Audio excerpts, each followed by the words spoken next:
সেদিন নিজের প্রাণের ঝুঁকি নিয়ে একটা লাঠিকে সম্বল করে তুকারাম ওমলে এই সন্ত্রাসবাদী আজমাল কাসাপের 8 থেকে 10খানা গুলি নিজের ওপর নিয়েছিল।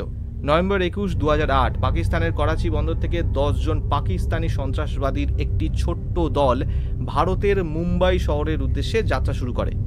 করাচি বন্দর থেকে প্রথমে পাকিস্তানি জাহাজে যাত্রা শুরু করলেও পরে এই 10 সন্ত্রাসবাদী যখন ভারতীয় সীমানায় চলে আসে তখন এক ভারতীয় মাছ ধরার নৌকা তারা নিজেদের দখলে আনে। এরপর ওই নৌকায় থাকা 4 মাঝিকে তারা হত্যা করে এবং নৌকার চালককে নিজের কবজায় নিয়ে নভেম্বর 26 নাগাদ অতি সহজেই মুম্বাই উপকূলে এসে পৌঁছায়। এরপর একে একে মুম্বাইয়ের মেন 8টি স্থানে সন্ত্রাসবাদীরা নিজেদের পূর্ব পরিকল্পিত প্ল্যান অনুযায়ী পৌঁছায় এবং বিস্ফোরণ ঘটায়।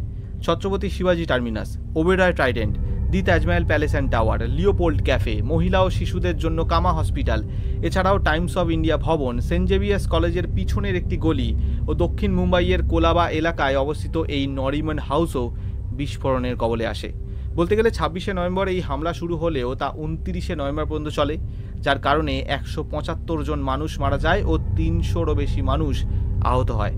এরপর Mumbai police, Indian navy, army, fire department, NSG কমান্ডোসের সমবেত প্রয়াসে এই 10 সন্ত্রাসবাদীর 9 জনকে হত্যা করা হয় ও অবশিষ্ট একজন, যার নাম আজমাল আমির কাসাবকে গ্রেপ্তার করা হয়। যদিও এই আজমাল কাসাবকে জীবিত ধরা সহজ ছিল না, এখানে মুম্বাই পুলিশের বীর সাব ইন্সপেক্টর তুকারাম ওমলের নাম উঠে আসে।